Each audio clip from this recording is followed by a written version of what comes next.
In today's video, we are covering the biggest homeowner renovation regrets over my 26 years in real estate. Some that people regretted, some that people should have regretted, but they didn't know they should have. Today I'm covering 10 of them, and I'm saving the most surprising one for the end of the video because I know that you guys are probably going to give me the hardest time about it. So let's get started with the first and probably the first domino in a renovation that most people skip, and that is hiring a designer to help you plan the space and all of your selections to really tie everything together. Now, this is a huge regret that so many homeowners have. They wish that they would have brought somebody in at the beginning of the process and measured their space and understood what their goals were for the renovation, and then using their expertise and their resources, put together a whole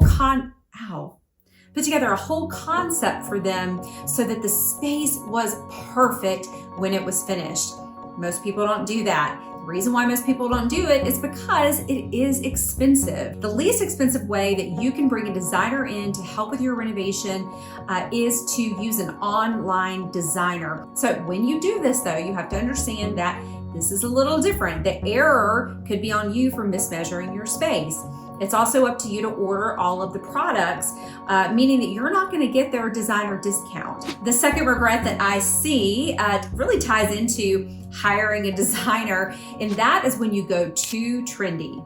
Now, there's some elements of trend in all of our homes, but when you put those trendy details into permanent fixtures like tile, like what you're putting on the walls, things like that, it can lead to some big regrets. Now, I'm going to say a few regrets, and this may really piss some people off, but I'm going to say them anyway. People are now beginning to regret the barn door decision. Barn doors give you some privacy, but not full privacy. Sometimes they can look really cheap. Sometimes they're done nicely. Sometimes they don't stay on the track. It's just that kind of farmhouse look that's kind of over.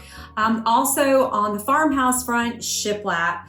No one's really putting shiplap in their homes anymore. I showed a house last week that was just renovated a year ago, and she shiplapped the entire house. Also gray everything. A lot of regrets around gray now, or stark white. People are going more towards warm colors now, warm, soft whites, some kind of mushroomy, beigey kind of colors, really warm, creamy colors. Think about things like certain types of tile. I did this in my bathroom. I used a tile with a mosaic pattern, and now it's completely dated, and I did the renovation back in 2018. Another thing too, that some people are regretting are the island colors in their kitchens that they picked. How many people chose to go with a navy island and brass fixtures and marble countertops that are now kind of wishing they didn't have a navy island? So again, another reason to work with a designer who can help you understand what's trendy versus what's timeless, and how to incorporate those trends that you really like, but do it in a way that you're not going to wind up regretting later. The third regret that people have is going ultra luxury with their kitchen renovations. You just don't have to anymore. And I feel like that this is more of a recent change in our market. And what I mean by ultra luxury is certainly go ahead and do your quartz and your marble if you want that. You don't have to go the ultra high end, ultra expensive quartzite or the highest level of marble though. There are some amazing choices that are very affordable. Another thing too is inset cabinets. So if you don't know what an inset cabinet is, it basically gives you a flush cabinet front. The cabinet drawer sinks into the base of the cabinet. You actually lose a little bit of storage space, and it's going to cost you about 20% more to get that type of perfectly fit inset cabinet. Don't waste your money there. Go ahead and go with overlay cabinets. You're going to save some money, and it's going to be just fine. No one cares about the inset cabinets. Unless you're renovating a home that's greater than $2 million in the metro Atlanta area, I would really watch the appliances that you're buying. You do not need to get a Sub-Zero refrigerator. There are some amazing kitchen appliances out right now that will not break the bank. One of my favorite brands is KitchenAid, the Pro Series, but also I love the Z-Line brand as well. They have beautiful appliances. They're extremely affordable. They kind of have just come out in the last couple of years. So also The cabinetry choices that I've seen some people regret are the very like clean line modern cabinets that people did in a really stark white. I'm seeing a lot of regret around those now. Another regret that people tend to have is they wish that they would have done hardwoods on their stairs and in the upstairs landing that connects all of the bedrooms. So I see this a lot when I go over to list people's homes. Their competition and their price point will have done this and they didn't. And there is a difference in value there. It's one of those expected things now to have hardwoods, especially in certain price points, to have real hardwood treads going up your stairs. That being said, there are some regrets around the type of flooring that people have chosen to put in their homes and also putting hardwood floors all the way upstairs. I meet with people pretty consistently that did hardwoods in all of their bedrooms and then are surprised that they're not going to get their money back out of it. A lot of people still like to have carpet in their bedrooms. Some people will really want hardwood floors, but for the most part, they're not going to want to pay you for them, and they're perfectly okay with carpet as long as there's hardwoods in the hallway, again, above a certain price point. So don't make that regret.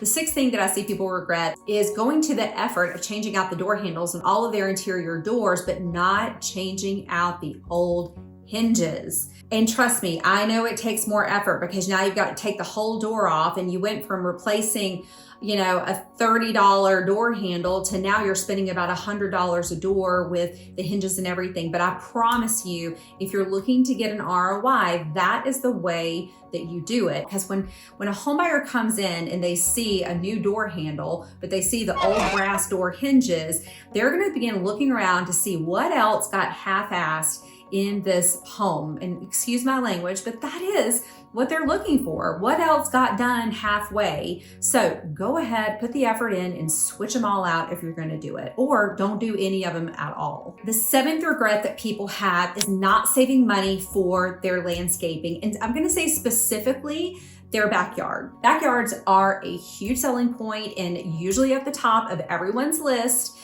Is a great backyard. Now, the reality of that is because of the topography of Atlanta, it's very rolling, you're probably not going to get this incredible, flat, spacious, huge backyard, but it doesn't change the fact that buyers want it. So when you spend all your money on the outside and then you don't invest in creating a backyard space in the backyard, your home is always going to have a bit of an issue selling, or you're going to have to discount for the fact that you don't have usable space in your backyard. So spending the money to take out trees, bring in dirt, and create a backyard space will get you your money back. Let's talk about minimum requirements too for a backyard. So with a backyard in our area, here's what's expected. You need to have enough flat space to be able to put a play set in, plus one other amenity. Either a fire pit area or a trampoline or something like that. That's really all that you need, I promise. So if you're gonna do that, just carve out that much space. The rest of it can be trees. Now, if you're gonna put a pool in your backyard, if you do not leave any type of play space in your backyard in addition to the pool, you will regret that because buyers love pools. They really do. We're going to talk about that in a second. But if there are kids, they also want some type of playable space. All right, speaking of pools, let's get into my eighth regret that people have, and that could be putting a pool in. All right, so pre-COVID, unless you were in the luxury price point, having a pool was really a negative for you. It would cut out half of your buyers right there. But COVID showed us that where we live needs to be a place where we can also play and have fun with our families, and pools made a roaring comeback. Number 9 is something that I don't see a lot, but sellers have pretty much instant regrets when I come over and we begin talking about how this affects their property's value and the saleability of it. And that is any homeowner who has converted their garage space into anything else but a garage.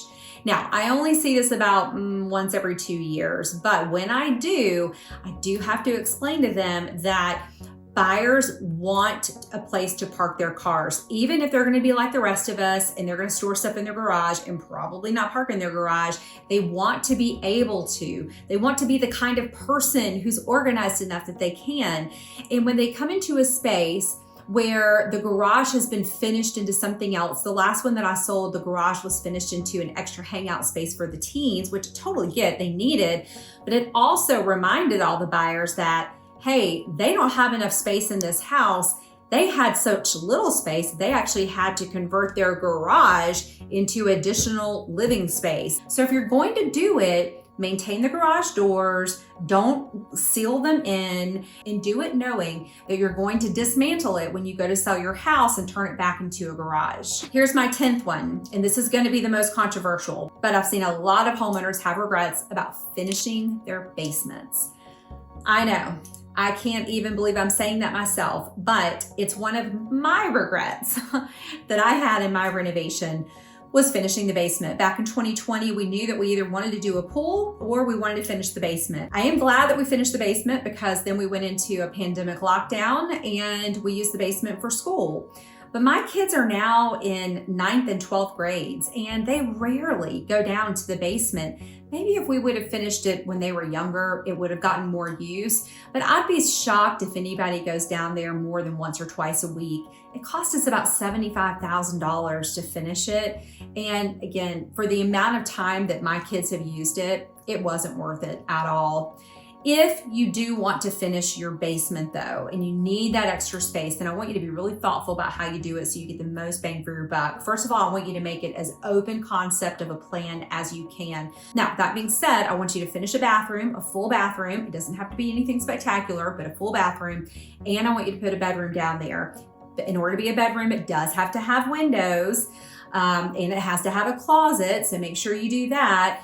And really give it that space so you can then, when you go to sell, get credit for having a bedroom and a bathroom down there. So anyway, that is my top homeowner renovation regrets. What did I miss? If you've renovated your home, what regrets did you have? Put them in the comments. And if this was helpful or you like this, please click the like buttons, hit subscribe so that you can get my weekly videos about moving to Georgia and living in Georgia.